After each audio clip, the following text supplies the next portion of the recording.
And joining us today to discuss what did and didn't happen in education this year, we have Kevin Richert and Clark Corbin, both of Idaho Education News. We just heard how much is up in the air when it comes to the rulemaking process because the legislature adjourned without extending those rules another year.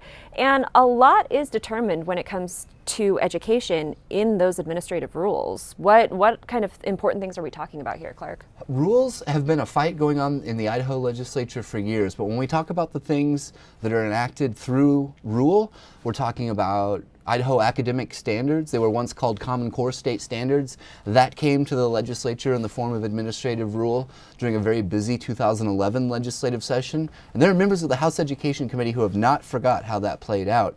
The science standards debate from the previous 3 legislative sessions about academic science standards and supporting content and the treatment of issues such as climate change, global warming, fossil fuels, that all came through administrative rule. Our immunization guidelines for our students and for our public schools, those come in the form of administrative rule.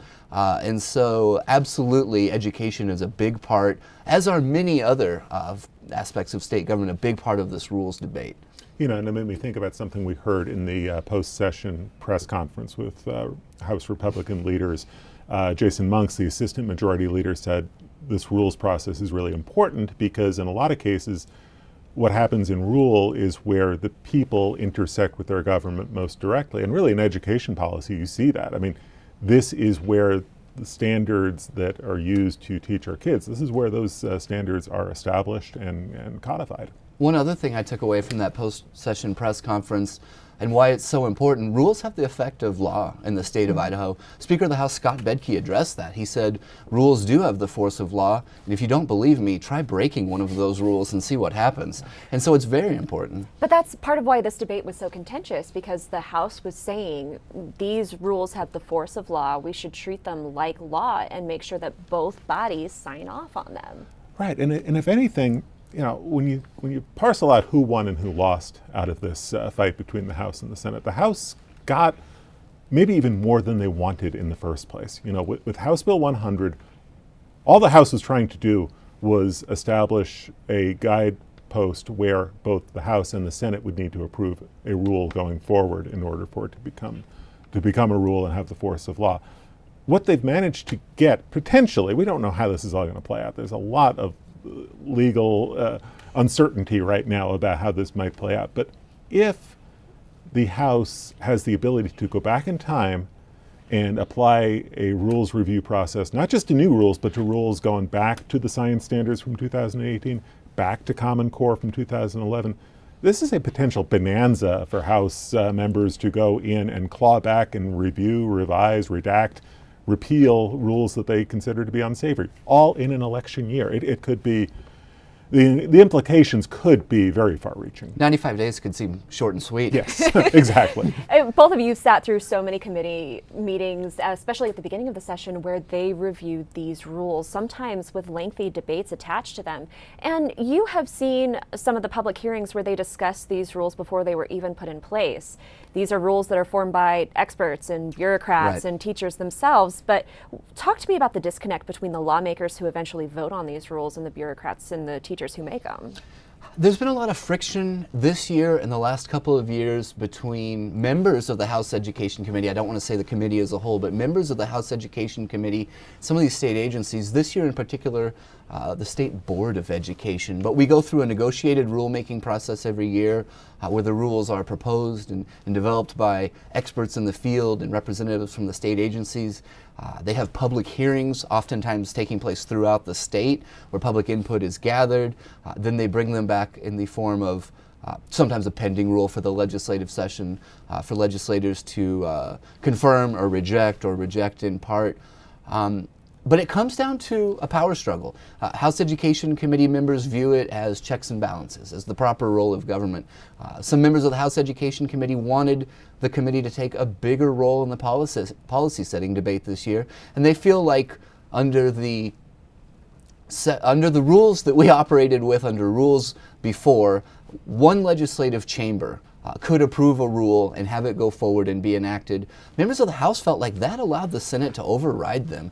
And so it was about checks and balances, legislative control, power. It's about the executive branch versus the legislative branch. It's kind of fascinating political theater to watch it play out in a committee hearing and to see what happened in the final days of the legislative session. But it's all about checks and balances and power and the friction between different branches of government.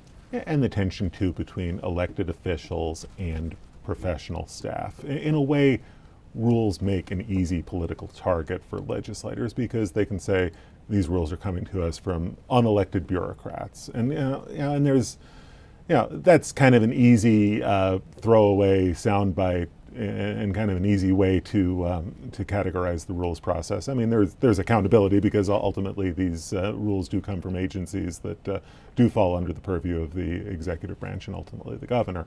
But rules become a scapegoat for a lot of frustration about the growth of government or the role of government. Does this action with the legislature saying we're not going to extend these rules, is it an attempt to take more power away from the executive branch of government, or because they're putting the ball in the executive branch's court, does it actually give more power to the governor? That's a good question. I don't think we know how this is going to play out going forward. I mean, and again, we don't know how many rules or how far back in time this legislature is going to try to go in 2020. But I think to a large degree, yes, it's a power struggle between the legislative branch and the executive branch, not just between the House and the Senate. I love unanswered questions. It gives us a lot to do over the next several months. One thing we do know is what lawmakers didn't get done this year. And of course, the big one is the public school funding formula, Clark. That was the big issue. The previous 3 years, the Legislative Interim Committee had developed sort of the basics for a recommendation to transition away from Idaho's 25-year-old attendance-based school funding formula and replace it with an enrollment-based funding formula. We were told that would be the biggest education issue of the session. We saw more than a dozen different drafts, not even introduced, a dozen different drafts written to try to rewrite the funding formula. Ultimately, nothing made it out of committee to the floor for a vote. And so the legislature settled for what we've called the pared down funding formula, or funding formula light, where they're attempting to standardize some definitions and mandate some reporting requirements in the aim of coming back in 2020 and taking another attempt at rewriting the school funding formula. So to be continued, but that was absolutely from day one supposed to be one of the biggest education issues. Talked to several members of the education committees. Some people feel like it's a good start what they did with the definitions and reporting requirements bill. Other members are not hiding the fact that they're disappointed that it did not get done this year. And to go in a slightly different direction on this, I mean, Clark and I have spent most of the session writing about the funding formula and the debate and the process. Lost in the shuffle in all of this is the higher education funding formula. At the very beginning of the legislative session, Governor Little put the brakes on a plan that would have put $16 million into what's being called outcomes-based funding for higher education. And those outcomes are to be determined. Is it on-time graduation? Is it graduating students from at-risk demographic groups? That's all been put on hold by the governor because he said he wanted to personally review it. And we all know the governor, and when he says he wants to personally review a complicated, wonky topic, I take him at his word. That's the kind of thing he does. That's the kind of thing governor he Little is. Specializes in, absolutely.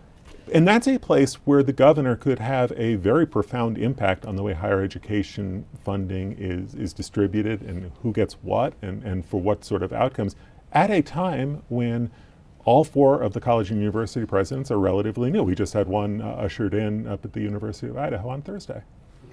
Now, it sounds like there is a lot left on the table for the interim. Does this then go back to legislative working committees, or does this go to working groups in the task force? I think that this summer we're going to see Governor Little put together a new education task force. We don't yet know who's going to be on that task force or exactly what their charter is going to be. The last bill of the session that passed, the State Board of Education budget, has $100,000 to put that group to work. I think they will do a lot of work. I think the education committees want to be a big player too, and so preliminary talk of having some informal joint meetings of the House and Senate education committees this summer perhaps to line things up for next year, to talk about the funding formula. And you got to remember, on the House Education Committee, I think 6 of the members were first-year members this year. Quite a steep learning curve, getting their arms around the existing funding formula, the current state budget proposal, the proposal to change the funding formula. And so I think that they're going to look to review connect some of these dots, look at some of this new data that will be coming in. So I think it'll be both. The task force from the governor, and I think the education committees want to stay involved in the discussion, be very much players in the discussion. And I think that learning curve, that wasn't lost on House Speaker Scott Bedke during the press conference Thursday.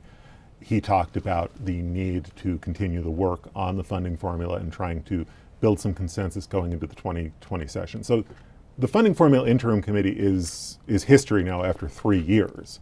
But make no mistake, I'm sure there's going to be a lot of work, maybe more behind the scenes, legislators talking to legislators, education stakeholder groups talking to legislators to try to come up with some sort of a coalition to go into the 2020 session so that it's not such a ramp up during the session and during the final weeks of the session. I suspect they would like to have something in place fairly early in 2020 to try to go through the process. You know, we've talked a lot about this year about the lack of leadership, or at least the appearance of a leadership vacuum in education in the state of Idaho, and whether that vision is coming from the governor or the superintendent or the legislature itself. Do you think we're going to see that play out a little bit more this summer? It will be interesting to see. I mean, because the governor will have a task force. I assume that he will probably start to name folks to that task force fairly soon now that it's been funded. We'll see what he gets in terms of that and what sort of leadership role he takes personally in his task force.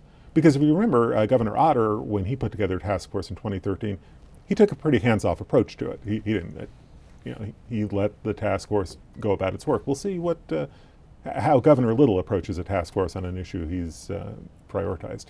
We've talked a lot about what didn't happen and what's yet to be done, but the legislature did do a couple things in education this year, as you touched on in your legislative review.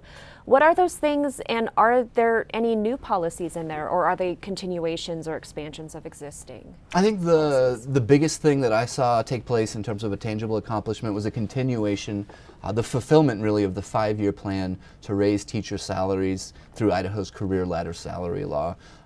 We saw the governor and the legislature work together to go above and beyond that, to pass a bill and to approve the funding to raise the minimum teacher salary up to $40,000 within 2 years, over the next 2 years. A little bit of a slowed down approach from how it was initially proposed, but I think a lot of it was handled in the budget this year. A lot of it was kind of a stay the course year for education, is one of the ways that Kevin framed it in one of his articles. But absolutely, the investment in teacher salaries, raising the minimum teacher salary was a big accomplishment. And some of the bills quietly that affected charter schools. A little bit more freedom for charter schools to hire administrators from different types of backgrounds. Also a little bit of a program to help charter schools perhaps with the bonded indebtedness and their facilities funding, and to get a better interest rate for the state. So quiet year for charter schools, but some things did advance. I think Little had a good first legislative session on education topics, but he was continuing on a lot of initiatives that we've seen already. It's not new for this legislature to try to put more money into teacher pay, literacy, or college scholarships. But now I think it's going to be incumbent upon Little and the executive branch to show some results off of that funding, because I think if you're going to double the literacy budget from $13 million to $26 million, I think you're going to have legislators, even more than they are already, saying, what are we getting for that money, and what sort of return are we getting? What sort of results are we getting with these kindergarten through third graders? Briefly, would that story, that education story, had been different had it not been the same session as Medicaid expansion? I think it may have gotten more attention in a non-Medicaid and non-initiative reform or overhaul kind of a legislative session. I mean, this will not go down in history as an education session by any stretch of the imagination. One more thing, we have a new president at University of Idaho, C. Scott Green, and we have a BSU presidential announcement coming relatively soon. The state board's expected to name a new president at Boise State on April 23rd. Okay, well, Kevin Richert, Clark Corbin, Idaho Education News, thank you so much for your time and for all your help this legislative session. You're welcome.